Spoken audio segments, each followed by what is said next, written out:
வணக்கம் எல்லாருக்கும் வணக்கம். கஷ்கல பைரவி பைரவரப்பணம் சரணம் ஜெகன்மாதா புவனேஸ்வரி திரு சரணம் காசேவ குலபண்டார வேதாச்சாரியா தற்பாரமப்பணம் சரணம் காசியதேவகுரி தோதிரு கிராராமணகுரி தற்பாரமப்பணம் சரணம் பிரபம்ம சுரபம் வைரேஸ்வரி நரரி பாபாஜி திருவிடையப்பணம் சரணம் ஓம் ஸ்ரீம் கால வைரவாய் கடாச்சம் ஓம்மை சரண வைரேஸ்வரி ஓங்கிலிம் யோகம் யோஷபட்சம் சங்குரு வைரவாய் மங்கலம் ஓம் ஸ்ரீம் கல்மை ஜெகன்மாதா பிதா பிரபம்ம சுரம வீர பைரவம் திருவிடையப்பணம் சரணமங்கிரி நம சிவாய பைரவ சிவம் திதே விஷ்ணு ததாபாரக நட்சத்திர விஷ்ணு ரேபசா யோகசகாரணம் ஸ்ரீ விஷ்ணு மாயா ஜெகத்குரு குரு பர்மா குரு விஷ்ணு குருதேவோ மகேஸ்வர குரு சாட்சாத் பரபிரம்மா தஸ்மை ஸ்ரீ குருவே நமோ நம. ஜெயந்தி மங்கள மந்திரகாளி பத்ரகாளி கபாலி துர்கா சமாசிவராத்திரி சுஹாசதா நமஸ்துதே மகாதேவி சவித்மஹே விஷ்ணுமத்தி சதீமஹே தன்னோ லக்ஷ்மி பிரஜோதயாத் ஓம் சோனத்வஜா வித்மஹே சோனஸ்டாய தீமஹே தன்னோ பைரவ பிரஜோதயாத்.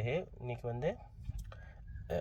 23ஆம் தேதி 2ஆம் மாதம் 2/26 திங்கட்கிழமை காலை மணி ஒரு 9 மணி போல் ஸ்ரீ ஜெகன்மாதா ஸ்ரீ யோகமாயா ஸ்ரீ புவனேஸ்வரி தேவி காசிகால பைரவி பெயருடைய ஆன்மீக தகவல். இந்த சதஸ் 121வது சதஸ் 121வது சதஸ். நேற்று நான் இந்த கிராணம் பற்றி நான் சொல்லியிருந்தேன். கிராணம் அன்றைக்கி நம்ம என்னென்ன செய்யணும், என்ன செய்யக்கூடாது, மந்திர ஜபங்கள் நிறையா பண்ணணும். அதே மாதிரி 2வது விஷயம் ஒரு பிறந்த குழந்தை ஜாதகத்தில் ராகு பகவானும் கேது பகவான் நட்சத்திர பரிவர்த்தனை பெற்றிருந்தால், நட்சத்திரங்கள் மாற்றி மாற்றி உட்காந்து எடுத்து ஜாதகம் ஒரு மாதிரி ஒரு குழந்தை பிறந்திருந்தால் அந்த ராகுவும் கேதுவும் 3ஆம் இடம் 9ஆம் இடமும் இந்த மாதிரி இடங்களில் ஆன்மீக சம்மந்தமான ஒரு இடங்கள் பாவத்தில் உட்காந்துருந்தால் அந்த குழந்தை ஒரு ஆன்மீகவாதியாக ஏற்படும். எப்படின்னா அந்த திசை காலத்தில் ராகு தசையோ கேது புத்திலையோ இல்லை கேது தசையிலையோ ராகு புத்திலையோ அந்த ஆன்மீகம் ஒரு பெரிய ஒரு சித்தர்களோட தரிசனமும் சித்தர்களுடைய ஒரு ஆசீர்வாதமும் ஒரு மூல மந்திரம் தீட்சமும் கண்டிப்பாக அவங்களுக்கு கிடைக்கும். இது அனுபவத்தில் உண்மை. இது பழைய கிரந்த பக்கத்தில் நான் படித்தேன். ஆனால் இப்போ தான் எனக்கு சமீபத்தில் ஒரே ஒரு ஜாதகத்தை அப்படி நான் பார்த்தேன். ஆனால் எனக்கு இன்னும் அனுபவம் கிடைக்கல. அனுபவம் எனக்கு இல்லை அதில். ஆனால் நான் படித்தது புக்கில் நான் பார்த்துருக்கேன். அதனால் அதை பற்றி நான் சொல்கிறேன். 2வது, எந்த ஒரு குழந்தை ஜாதகத்துலேயும் ஒரு கிரகம், இது ஜோதிட குறிப்பு தான், ஒரு கிரகம் அஸ்வினி நட்சத்திரத்துலேயோ இல்லை மகா நட்சத்திரத்துலேயோ இல்லைன்னா மூல நட்சத்திரத்துலேயோ ஒரு கிரகம் இருந்து திசை நடத்தினால் அவங்களுக்கு மாத்திர பித்ரு தோஷம் ஏதாவது ஒரு தோஷம் இருக்கும். அப்படி இல்லைன்னா சீவனே சூனி மாய மந்திரங்கள், அதாவது சூத்திர தேவதைகளால் சில தொல்லைகள் இருக்கும். ஏன்னா பித்ரு தெய்வதாவோட ஆசீர்வாதம் இல்லாமல் இருக்கும். பித்ரு தெய்வதாலாம் உங்களுக்கு தெரியும் இல்லையா? முன்னோர்களுக்கு நம்ம முறைப்படி நம்ம இந்த தர்ப்பணம் சிராத்தம் திலாயாகம் செய்யலைன்னு சொன்னால் கண்டிப்பாக அது அந்த குடும்ப வழியே அது வரும். அப்போ எந்த ஒரு கிரகமும் நீங்கள் எடுத்தோடனே இது ஜோதிடர்கள் கேட்டாங்க, ஒரு குருக்கள் கேட்டிருந்தா நான் விளக்க சொல்கிறேன். நீங்கள் ஒரு குழந்தை ஜாதத்தை எடுத்தோடனே எந்த கிரகமாவது அஸ்வினி மக மூலத்தில் உட்காந்துருக்கதா முதல் பார்க்கணும். அதே மாதிரி எந்த ஒரு கிரகமாக திருவாதிரை சுவாதி சதயம் நட்சத்திரத்தில் உட்காந்துருக்கிறாங்களும் பார்க்கணும். பார்த்துட்டு அந்த ராகு பகவான் எந்த பாகத்தில் 12 ராசியில் பாகம், ஒரு ராசி ஒரு பாகம்னு சொல்லுவாங்க, எந்த பாவத்தில் உட்காந்துருக்காங்க, எந்த காரகத்துவம் அவங்க செய்ய போகிறாங்கன்னு சொல்லி அது நுண்ணிப்பாக கவனித்து அந்த திசைகாலங்கள் வருதான் முதல் பார்க்கணும். ரொம்ப முக்கியம் திசை. ஒரு மனிதன் நல்லது கெட்டது அனுபவிப்பதெல்லாம் அவருக்கு நடைபெறும் ஒரு திசை தான். இது ரொம்ப கவனித்து அதுக்குள்ள பரிகாரங்கள் கண்டிப்பாக நான் சொல்லியிருந்தேன். பீஷ்ண பைரவரும் சம்மஹார பைரவரும் கண்டிப்பாக அவங்க அந்த பரிகாரமாக செய்யணும். அப்படி இல்லைன்னா கால பைரவர் வழிபாடு செஞ்சுட்டு வந்தாலே இந்த நவ பைரவருடைய ஆசீர்வாதம் கிடைத்து இந்த தோஷங்கள் படிப்படியாக விட்டு போகும். அதனால் இந்த கிராணத்தை என்றைக்குமே ஒரு பயப்பட தேவையில்லை. ஆனால் அது நல்ல வழியாக நம்ம பயன்படுத்திக்கணும். இது 2வது விஷயம். 3வது விஷயம் மலேசியாவிலேயே ஒரு முக்கியமான ஒரு தகவல். இது எனக்கு ரொம்ப அறிமுகமான ஒரு தகவல். என்ன தகவல்னால், மலேசியாவிலே ஒரே ஒரு பைரவர் கோயில், மூலஸ்தானம் உள்ள பைரவர் கோயில் நீபோன் தோபால் ஜாபி மலேசியா நாட்டில் இருப்பது. அது எல்லாத்துக்குமே தெரியும். ஏன்னா 1814 அந்த ஒரு சின்ன ஒரு சூலாயுதத்தை வச்சு வழிபட்டுட்டு வந்தாங்க. அந்த கோயிலோட ஹிஸ்டரி தலைவர் என்ற சொல்லியிருந்தால் நான் சொல்கிறேன். அதோட சரித்திரம் என்னன்னு சொல்கிறேன். 1814 அந்த பைரவர் ஒரு கோயில் சின்ன ஒரு கொட்டாயம் மாதிரி, அந்த காலத்தில் எஸ்டேட்டில் அப்படி தானே வச்சுருப்பாங்க, சின்ன ஒரு தகர கொட்டாயம் மாதிரி வைத்து ஒரு சூலாயுதத்தை வச்சு கும்பிட்டு இருந்தாங்க. ஏன்னா அந்த இடத்துல அந்த இடங்களை சுற்றி வந்து ஒரு கம்பம் சொல்லுவாங்க. அந்த மாதிரி கம்பம் ஏரியாவில் நிறைய குழந்தைகளுக்கு பிரச்சனையாகவும் இந்த மாதிரி துஷ்ட சக்திகள் தொல்லைகள் இருந்ததால் ஒரு சாமியார், அந்த டைமில் ஒரு சாமியார் சூலாயுதத்தை வச்சு பைரவரை பூஜை பண்ணிட்டு வந்து எல்லாத்துக்கும் விபூதி கொடுத்து ஆசீர்வாதம் பண்ணுறாங்க. எல்லாம் நல்லா இருந்துட்டு வந்தாங்க. அதன் பின் அந்த சாமியார் வந்து சந்தர்ப்ப சூழ்நிலை எங்கேயோ போய் அந்த சூளம் உடஞ்ச பின் அந்த சிலை மாற்றி வைக்கணும் சொல்லி ஒரு முடிவில் அங்கே உள்ள மக்கள் நிர்வாகம் இருக்கும்போது திடீர்னு வந்து ஒரு கனவுல போய் பைரவர், நான் தான் பைரவர், என் ரூபம் இப்படி தான் இருக்கும், என் சிலையை வாங்கி வைங்கன்னு சொல்லி அந்த பிணைகள் ஒரு பெரிய ஒரு வசதியானவர்கிட்ட போய் கனவுல அவர் தரிசனம் பண்ணி, கால பைரவரே தரிசனம் பண்ணி அந்த சிலை ஒன்று வாங்கும் போது சிம்முடி சிலை தான் செஞ்சாங்கன்னு சொன்னாங்க. சிம்மட்டில் செய்யப்பட்ட சிலை தான் வச்சு பூஜை பண்ணிட்டு வந்தாங்கன்னு சொன்னாங்க. அதன் பின் ஒரு பெரிய வசதியான கருங்கல் சிலை வந்து வாங்கி கொடுத்ததாகவும் ஸ்பான்சர் டொனேஷன் கொடுத்ததாகவும் வச்சு அதன் பின் அந்த நிபோந்தபாத் கால பைரவ டெம்பிள், மலேசியாவிலே ஒரே ஒரு கோயில், மலேசியாவில் பினேங் மாநிலத்தில் ஜாவி கிட்ட ஜாவி டோல் வழியாகினீங்கன்னா அந்த பெரிய ஒரு டவுனில் வந்து ஒரு விநாயகர் கோயில் இருக்கும். அந்த விநாயகர் கோயிலை எதிர்த்தாப்பில் தான் கால பைரவ, சின்ன கோயில் தான். நீங்கள் கேட்டிங்கன்னா பைரவர் கோயில் யாருமே கட்ட முடியாது. சிவன் கோயிலுக்குள்ளே கட்டிடலாமா? நான் பைரவ உயர்வாக பேச வைக்க வேணாம், நான் இருக்கிறத சொல்லிடுறேனே. அதாவது பைரவர் கோயில் வந்து யாருமே கட்ட முடியாது. சிவன் கோயிலுக்குள்ளே கட்டலாம், பைரவ கோயில் கட்ட முடியாதுன்னு சொல்லி சாஸ்திரங்கள் சொல்லுது. இது உண்மை தான். பைரவ கோயில் கட்ட முடியாது. அப்படியே பைரவ கோயில் கட்டினாலும் அவரோட கர்மா நிவர்த்தி ஆகும். கர்மாவே அவர் பிறந்த கர்மா நிவர்த்தி ஆகும் சொல்லி சாஸ்திரங்கள் சொல்லுது. அப்போ அந்த கோயில் வந்து இப்போ சமீப காலமாக நல்லபடி தான், சின்ன கோயில், எல்லோரும் போய் அங்கே பைரவர் பூசணிங்க விளக்கு ஏற்றுறாங்கன்னா மலேசியாலேன்னு எடுத்துக்கிட்டிங்க சொன்னால் மூலஸ்தானத்தில் உள்ள பைரவர் உள்ள கோயில்னால் அந்த ஒரே கோயில் தான். மற்ற எல்லா கோயிலையும் வந்து சன்னிதானம் தான் வைப்பாங்க. மூலவர் வந்து வேறு கடவுளாக இருப்பாங்க, விநாயகராக இருப்பாங்க, அம்பாளாக இருப்பாங்க, முருகனாக இருப்பாங்க. எந்த ஒரு கடவுளாக இருந்தாலும் மூலவர் விக்கிரகம் வேறு கடவுளாக இருந்தாலும் சன்னிதானம், அதாவது கோயிலை சுற்றி உள்ள பரிவார தெய்வங்களில் தான் பைரவர் வருவார். ஆனால் ஒரே ஒரு கோயில் பைரவருக்கு மூலஸ்தானம், மூல விக்கிரமாக அமைந்து அருள் பாய்த்து வரார் சொன்னால் அதே நீபந்தபால் கால பைரவர் டெம்பிள், ரொம்ப சக்தி உள்ள கோயில். அப்போ அந்த கோயிலை பற்றி ஒரு சின்ன ஒரு விளக்கம். ஏன்னா பைரவர் இப்போ நீங்கள் காசிக்கு போனால் கூட லிங்கம் தான் இருக்கும். நீங்கள் காசியை வந்து திருமேனி அபிஷேகம், நிர்மாலினிய திருமேனி அபிஷேகம் சொல்லுவாங்க. அதாவது துணியெல்லாம் எடுத்துகிட்டு அபிஷேகம் பண்ணுற அந்த காட்சை நீங்கள் பார்த்தீங்கன்னா ஒரு கல் லிங்கம் மாதிரி இருக்கும். லிங்கத்தில் வந்து சுனவாகனம் நாய், அது அந்த ரூபம் வந்து அப்படியே வந்திருக்கும். இந்த வால் பகுதியில் அப்படியே நேச்சுரலாகவே வந்திருக்கும். அதுதான் பைரவருடைய சிலைன்னு சொல்லி கால பைரவர் காசிலே அப்படி தான் வழிபாடு செய்கிறாங்க. அங்கே கூட உருவம் சிலை இல்லை. உச்சிரி மகாகாளேஸ்வரரை வந்து லிங்கமாக வச்சு அவருக்கு மகாகால பைரவர்னு கும்பிடுவாங்க. கேரநாத் உச்சியில் கேரநாத் சொல்லுவாங்க. உச்சியில் அது மலையில் வந்து அகோரிகள் யாகம் என்ற இடம் அது. அங்கே வந்து பைரவர் சுயம்புவாகன்னு அதாவது செதுக்கினது இல்லை, செதுக்கி மனிதன் செதுக்கிறது இல்லை, சுயம்புவாகவே பைரவர் அந்த கல்லில் உற்பத்தி ஆகியிருக்கார். அந்த இடத்துல தான் எல்லா அகோரிகளும் அங்கே போய் பைரவர் யாகம் செய்வது வழக்கம் உண்டு. இந்த சிறப்பு பைரவருக்கு இருந்தாலும் மலேசியாவிலே ஒரே ஒரு பைரவர் கோயில் நிபந்தபால் கால பைரவர் டெம்பிள் கோயில். நீங்கள் பார்த்தீங்கன்னா பைரவருடைய ரூபம், காலபைரவர் ரூபம் செதுக்கி கருங்கல்லால் வச்சு அவங்க பூஜை பண்ணிடுவாங்க. காலகாலமாக கிட்டத்தட்ட ஒரு 100 வருஷம் தாண்டிடுச்சு. முதல் சூலாயுதம் தான், அது இரும்பு சூலாயுதம் வந்து தான். அப்போ ஒரு சாமியார் இங்கே வந்து செஞ்சு அவரை பற்றி சரிவர விவரம் தெரியல. அவர் வச்சு பைரவர் பூஜை பண்ணி அவர் போன பிறகு சூலாயுதம் உடைந்து அதன் பின் அந்த சூலாயுதத்தை எடுத்து சிலை பைரவர் சிலை செய்து வைத்து ஒரு பைரவர் கண்ணில் போய் காட்சி கொடுத்து அதன் பின் இப்போ கருங்கல் சிலை வைத்து மூலஸ்தானம் பைரவர் கோயில் மலேசியாவில் ஒரே கோயில் சொன்னால் அந்த நிபந்தபால் கால பைரவர் டெம்பிள் தான். இப்போ என்னென்னா ஒரு பெரிய சிறப்புனா அந்த கோயில் வந்து இப்போ தான் உங்களுக்கு தெரியுமே, எல்லா இடத்துலையும் கோயில் சம்மந்தப்பட்ட சில விவகாரங்கள் பிரச்சாரங்கள்லாம் வருது இல்லையா மலேசியா நாட்டில். நல்லது தான், ஒரு வகையில் எல்லாம் நன்மைக்கே முடியும் சொல்கிறேன் இல்லையா. எல்லாமே ஆண்டவன் சேர்த்து, நம்ம கையில் ஒன்றும் இல்லை, எல்லா அரசாங்கமும் ஆண்டவன் கையில் தான் எல்லாமே உண்டு, நம்ம கையில் ஒன்றும் இல்லை. ஆனால் இந்த கோயிலை பற்றி நான் பேசணும்னு சொன்னால் நிர்வாகம் என்கிட்ட கேட்டிருந்தாங்க. ஏன்னா நான் அடிக்கடி அந்த வருஷம் அந்த கோயில் ஸ்பீச் பண்ண போவேன். நான் தான் அந்த வழிபாடு நான் சொல்லிக் கொடுத்தேன். நான் தான் குரு.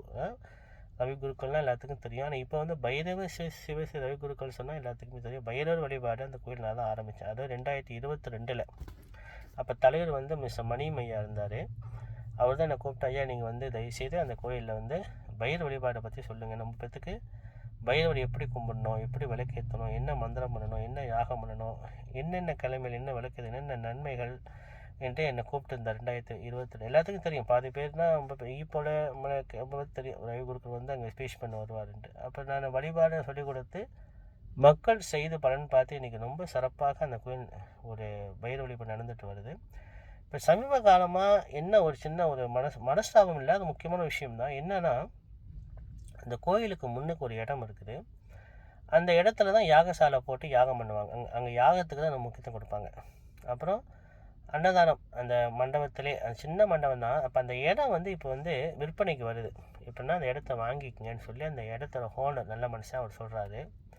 தமிழர் தான் அவர் சொல்கிறாரு, இந்த இடத்த நீங்கள் வாங்கிக்கிங்கயா, என்ன காலங்காலமாக பாய்க்கிறீங்க கோயிலுக்குன்னு. அப்போ எல்லாரும் அந்த நிர்வாகத்தரும் அந்த சுற்றி உள்ள மக்களும் கொஞ்சம் வசூல் பண்ணி அந்த இடத்த வாங்கிடுவோம், கோயில் சத்வான் பேர்லேயே வாங்கிடணும்னு சொல்லி முடிவு எடுத்திருக்காங்க. நல்ல முடிவு தான். இப்போ வந்து அந்த இடத்தோட வெல்யூவேஷன் வந்து 2,50,000 சொல்லி அவர் அந்த ஹோனர் வந்து கொடுக்குறாரு நிர்வாகத்துக்கு. புருஷத்வான் பங்கானோட் காசி காலபைரவர் டெம்பிள் சொல்லி ட்ரஸ்டி, அது வந்து RSOவில் வந்து பதிவு பண்ண கோயில் தான். அப்போ அந்த கோயில் பேர்லேயே நான் கொடுக்குறேன், நீங்கள் 2,50,000க்கு எல்லாம் வந்து கொடுங்கன்னு சொல்லி நிர்வாகத்தில் அந்த அவர் சொல்ல, அந்த ஓனர் சொல்ல, அந்த இடத்தோட ஓனர் சொல்ல, இப்போ எல்லாம் காசு வந்து கலெக்ட் பண்ணிகிட்ருக்காங்க. இப்போ நம்மளால எல்லோரும் ஒரு முடிஞ்சது கொடுக்குறாங்க. வசதியானவங்க பெரிய தொகை கொடுக்குறாங்க, வசதி குறைவானவங்க சின்ன தொகை கொடுக்குறாங்க. அதனால் எல்லோரும் பைரவ தொண்டு செய்யணும் ஆசைப்படுறவங்க அந்த கோயிலுக்கு டொனேஷன் கொடுங்க. ஏன்னா அந்த நிலத்தை வாங்கிட்டாங்கன்னா நாளைக்கு நமக்கு பயம் இல்லை. இப்போ கோயில் வந்து நாளைக்கு எந்த ஒரு ஃபங்க்ஷன் செஞ்சாலும் இல்லை அந்த இடத்துலே வந்து ஒரு பெரிய சன்னிதானம் கட்டணும் வருங்காலில் ஆசைப்படும் போது கண்டிப்பாக அந்த இடம் நம்மளுக்கு வேணும் இல்லையா? இடம் தானே நம்மளுக்கு பிரச்சனை. இடம் சொந்த இடமா இருந்தால் எந்த பயமும் இல்லை. மறுபடி அது RSOவில் பதிவு பண்ண கோயில், அக்கௌண்ட் நம்பர்லாம் இருக்குது, பேங்க் நம்பர் தான் இருக்குது. அந்த கோயில் தலைவர் இப்போ வந்து மகன் லோகா, இவங்க 2 பேரும் மெயினாக எடுத்து செய்கிறாங்க. தலைவருடைய மிஸ்டர் மணிமையாவோட அவர் பைரவ சிவசாஜம் அணிஞ்சிட்டார்.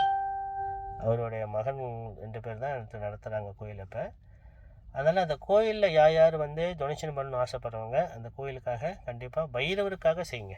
பைரவருக்கு என்னுடைய வேண்டுகோள். ஏன்னா அந்த கோயில் வந்து பைரவர் யாகம் மாதம் அஷ்டமி பூஜையும் எத்தனையோ பேர் போய் அந்த கோயிலில் வேண்டுதல் வைத்து பூசணிக்காய் விளக்கு ஏற்றி பலன் அற்புதமாக வந்து நடந்துட்டு வருது. பைரவங்க உண்மையாக இருக்கார். அதுக்காக ஏன் பைரவர் அன்பு உள்ளவங்க, பைரவ வழிபாட்டில் சேர்ந்தவங்க உங்களால் முடிந்தால் கண்டிப்பாக நீங்கள் அவங்களுக்கு டொனேஷன் கொடுங்க. ஏன்னா நிலத்தை வாங்கிட்டாங்கன்னா வாங்கிறதுக்காக தான் இப்போ ஏற்பாடு ஓடிட்டுருக்குது.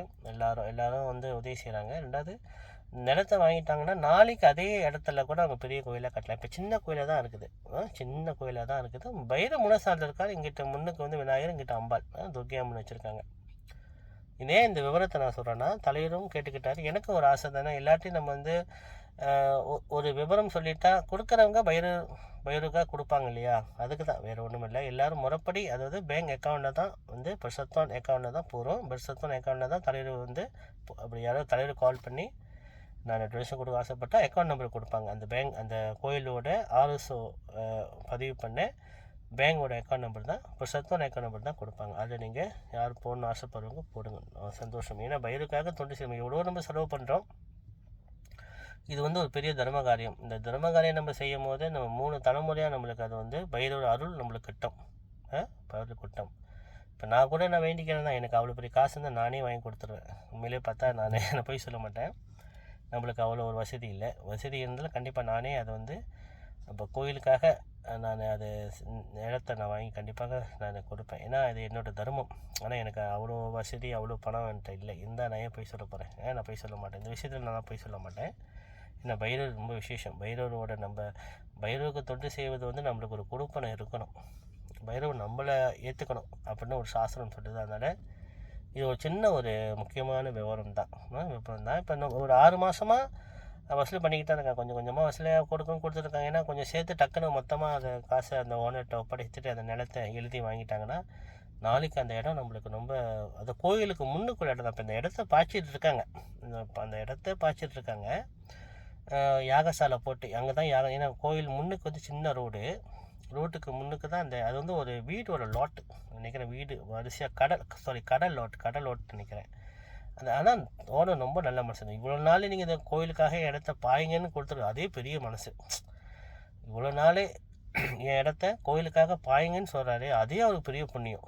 100 வருஷமாக அந்த இடத்த கோயிலுக்காக பாய்ச்சிருக்காங்கன்னா அது அவருக்கு தான் நன்றி சொல்லணும், அந்த ஓனருக்கு. ஆனால் இப்போ வாங்கிக்கோங்க, ஏன்னா நான் வருங்காலத்தில் அது உங்களுக்கு உபயோகமாக இருக்கும். நீங்கள் சொந்தமாக உங்கள் கோயில் பேரில் நீங்கள் வாங்கிட்டா தானே நல்லது. நாளைக்கு எப்படி அரசாங்க அனுமதி வாங்கி அந்த கோயிலை கொஞ்சம் கட்டலாம், இல்லை மண்டபமும் கொஞ்சம் நீட்டாக இழுக்கலாம். சொல்லிதான் இப்போ ஏற்பாட்டில் இருக்கிறோம். இது வந்து நல்ல முக்கியமான ஒரு விவரம், இது கண்டிப்பாக சொல்லி தான் ஆகணும். இது வந்து 3வது விஷயம். காசிகால பைரவி, பைரப்ப சரணம், ஜெகன்மாதா புவனேஸ்வரி திருநங்கரி, நம சிவாய பைரவ சிவம். 2வது வந்து இந்த 12 பஸ்பம் பற்றி நான் ஏற்கனவே சொல்லியிருந்தேன். எந்தெந்த பஸ்பம் பயன்படுத்தி, அப்புறம் அந்த 12 பஸ்பம் வந்து நண்டுகால் பஸ்பம், ஆமவோடு பஸ்பம், குங்குலி பஸ்பம், பவள பஸ்பம், இதெல்லாம் வந்து எங்கே கிடைக்கும் சொன்னால் மதுரையில் தான் கிடைக்கும். மற்ற இடத்துல நான் வாங்கினதில்லை. மதுரையில் வந்து மூலிகை சந்தை ஞாயிற்றுக்கிழமை மதுரையில் மீனாட்சி அம்மன் கோயில்கிட்ட போய் நீங்கள் சுற்றி கடைகள் எங்கே கேட்டாலும் இந்த பஸ்பம் கிடைக்கும். சின்ன பாத்தில் வச்சுருப்பாங்க. இந்த 12 பஸ்பம் கலந்து சித்தநாதர் விபூதி இல்லைன்னா சுத்தமான காராம்பாசு விபூதி கூட கிடைக்கும். காராம்பசு சாணத்தில் செய்யப்பட்ட விபூதி அதை போட்டு கலந்து எந்த ஒரு காயத்ரி மந்திரம் உங்களுக்கு சித்தி பெற்றிருக்கோம், இது குருக்களுக்கு சொல்கிறேன், எந்த ஒரு காயத்ரியும் சித்தி பெற்றிருக்கோம், அந்த காயத்ரி மந்திரத்தை சொல்கிறதுக்குன்னா ஓம் அங், எடுத்துக்காட்டு லட்சுமி மந்திரம் சொல்லி சித்தி பெற்றிருப்பாங்க. இப்போ இந்த விபூதியெல்லாம் கலந்து இந்த 12 பஸ்பம் கலந்து, அது 2 கிலோ விபூதியில் தான் இந்த 12 பஸ்பம், ஒரு பஸ்பம் 100 கிராம் இருக்கும். 300 கிராமில்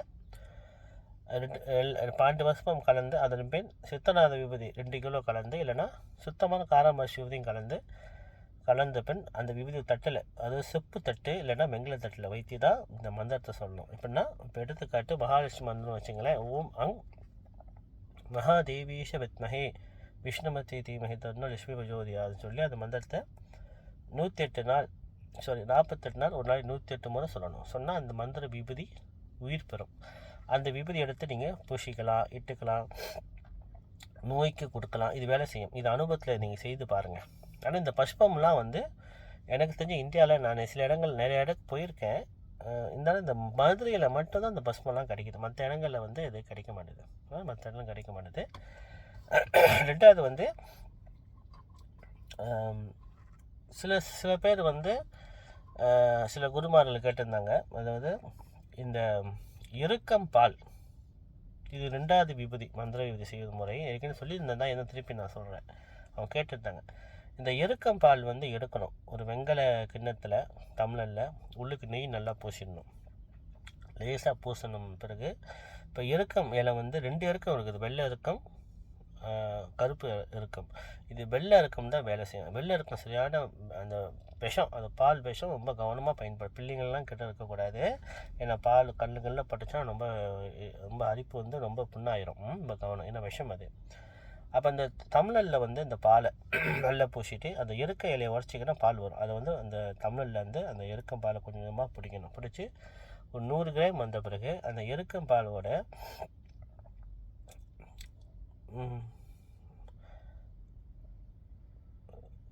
இந்த மூலிகை, அதாவது வேப்ப மரம் வடக்கு போகிற வேர், இதை பூஜை பண்ணி எடுக்கணும்.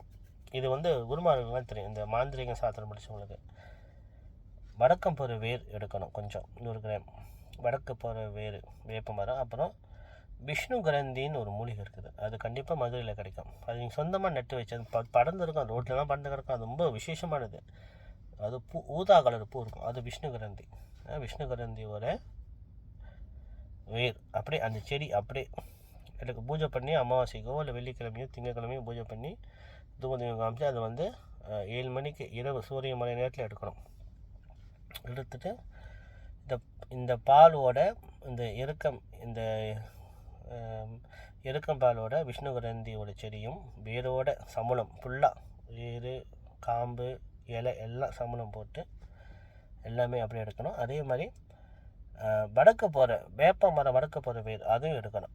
எடுத்து எல்லாம் ஒரு பெரிய பானையில் மண் பானையில் விட்டு அந்த பாலையும் கலந்து ஸ்புடம் போடணும். ஸ்புடம் பண்ணவங்க தெரியும் இல்லையா? அதாவது ஒரு பானை வைத்து அந்த பானைக்கு மேலே இன்னொரு பானையை வச்சு மூடி, வாயை மட்டும் மூடி, இன்னொரு பானை மூடி, களிமண்ணால் சுற்றி நல்லா பூசி, துணியில் திருப்பி களிமண்ணால் நல்லா பூசி, வெள்ளை துணியை சுற்றி கீழே எருப்பு முட்டணும். அதாவது செங்கக்கல் 3 செங்கல் வைத்து 9 கல் வச்சு மேலே அந்த பானையை வைத்து கீழே வந்து வராட்டி குச்சிகள் போட்டு எரிக்கணும். 1 மணி நேரம் எரிக்கணும். அடுப்பு பொங்கல் வைக்கிற மாதிரி எரிக்கணும். எரிச்சிங்க சொன்னால் 1 மணி கழிச்சு அதை கொஞ்சம் ஆற விட்டு நீங்கள் மறுநாள் திறந்து பார்த்தா உள்ளுக்கு விபூதி மாதிரி புஷ்பமாக இருக்கும். அது ரொம்ப அற்புதமாக வேலை செய்யும். அதுவும் மந்திர விபூதி தான். அதுவும் ஒரு வகையில் மந்திர விபூதி தான். இதெல்லாம் வந்து மலேசியாக்காரவங்க செய்ய மாட்டாங்க, கஷ்டம். அவங்களுக்கு இந்த விஷ்ணு கிரந்தி வடக்கம்பருவி எல்லாம் கிடைப்பது கஷ்டம். அது வெறுக்கம்பால் கொஞ்சம் சிரமம் தான். ஆனால் இதெல்லாம் இந்தியாவில் உள்ள குருமார்கள்லாம் இந்த விவரம் என்கிட்ட கேட்டாங்க. நான் அவங்களுக்காக தான் சொல்கிறேன். கிரீம் நமசிவாய பைரவசிவம். அதுக்கும் மந்திரம் வந்து ஓம் அங் சேர்த்துக்கணும். அங் சேர்த்துட்டு ஒரு காயத்ரி மந்திரம் சொல்லுங்கள். கண்டிப்பாக இந்த மந்திர விபூதி 48 நாள் அதுவும் ஒரு செப்பு தட்டு இல்லை வெங்கல செப்பு பிராஸ் வெங்கல தட்டில் வைத்து தான் இதுக்கு உருவு கொடுக்கணும். நல்லா வேலை செய்யும். திடீர்னு ஒரு பிள்ளைக்கு ஏதோ தொல்லைகள் வருது, அந்த விபூதியை மந்திரிச்சு டக்குன்னு மந்திரத்தை சொல்லி பூசணும், டக்குன்னு நிற்கும், வேலை செய்யும். இது அனுபவத்தில் உண்மை. செய்து வைத்துக் கொள்ளுங்கள். குருமார்கள் இருக்காங்க எவ்வளோ பேர், அவங்கள நம்பி ரொம்ப பேர் வருவாங்க, அவங்களுக்கு கொடுக்கலாம். நீங்கள் இல்லை மற்றவங்களும் ஏதாவது பிரச்சனைகள் வருவாங்க, நீங்கள் கொடுக்கலாம். இல்லை அனுபவத்தில் செய்து பாருங்கள். எல்லாம் வந்து மாந்திரிக சாஸ்திரத்தில் உள்ள ஒரு குறிப்பு. ஏற்கனவே குருக்கள் கேட்டிருந்தார், நான் விளக்கம் சொல்லி அவர் செஞ்சு பலன் பார்த்துருக்காரு. இருந்தாலும் மற்றவங்களை மந்திர விபதி எப்படி செய்வதுன்னு தெரியல, அதை சொல்லி கொடுத்துருக்காரு. அதே மாதிரி மந்தன சந்தனம் எப்படி சொந்தமாக செய்வதுன்னு ஒரு முறை இருக்குது. குங்குமம் எப்படி செய்வது ஒரு முறை இருக்குது. அதெல்லாம் நான் ஒன்று ஒன்றா சொல்லிக் கொடுக்குறேன். காசிகால பைரவி, பைரவப்ப சரணம், ஜெகன்மாதா புவனேஸ்வரி, திருவசனங்கிரி, ரமேஸ்வாய பைரவசிவம். இந்த ஆடியோ வந்து 121 சதஸ் வீடியோ. அதாவது 23ஆம் தேதி 2ஆம் மாதம் 2/26 திங்கக்கிழமை காலை மணி 9 மணிக்கு மேலே ஒரு ஜெகன்மாதா ஸ்ரீ யோகமாயா ஸ்ரீ புவனேஸ்வரி காசிகால பைரவருடைய ஆன்மீக தகவல். ஜெகன்மாதா புவனேஸ்வரி திருவடி சரணம். ஓம் கிரீம் நமசிவாய பைரவ சிவம்.